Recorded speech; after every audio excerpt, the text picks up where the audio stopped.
का हर बार तो हमनी के छठ गा बजा के ए तरीका से करबे करे नहीं जा। हाँ तो काहे ना अब की बारी कुछ नया तरीका से गा के छठ मनावल जा। पूजो में नया तरीका होला का? हाँ जी कुछ गाई ना। पहले तो ही शुरू कर। हाँ तो सुने। पेन्हिना बलमा जी पियरिया चली छापा राखे घा का चाही बासा के बहंगिया बहंगी लेके चलब घाट बहंगी लेके चलब घाट। काजी पुरान के नियन गावे लगनी तनी डीजे में गाई। डीजे में कैसे तू ही शुरू कर।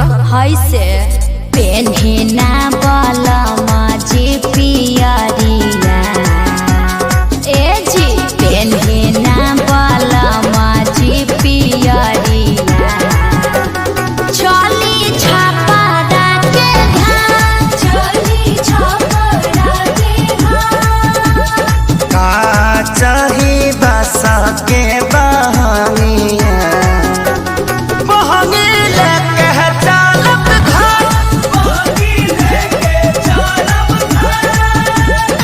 ए अम्मा जी तनी रौरो नाची। आदि शक्ति बाट जे पूछेला बटोहिया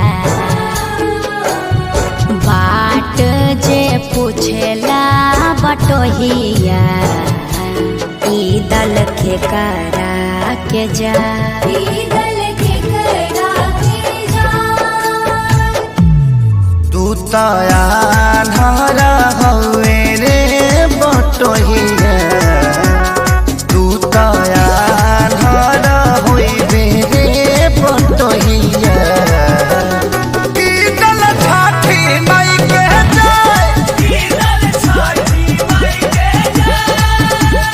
का चाही बासा के बहंगिया तब बहंग ही ना चाहता ना जाए बहंगी ना चाहता ना जाए बहंगी ना चाहता ना जाए।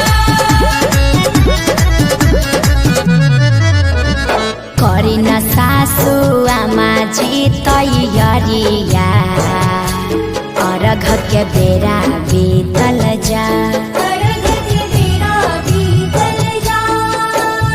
पेन्ही नारी सबके पापा पियरिया दौरा घाटे पहुँचा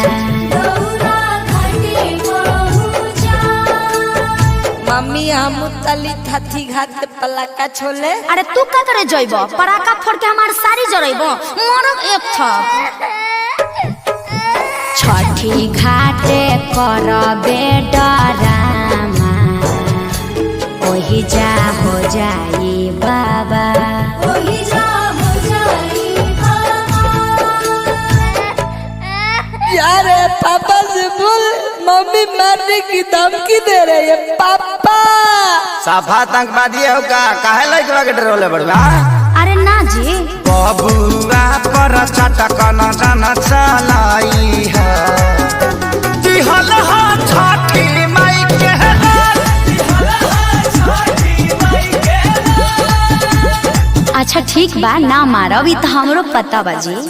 खीर पावन ह छठी मैया खुश रहो नैहर ससुराल खुश रहो आंगना दुआर खेसारी पवन वाले रही प्यार। हे छठी मैया तनी कश्यप जी पर ध्यान देत रही ह विवाद से बचाई ह।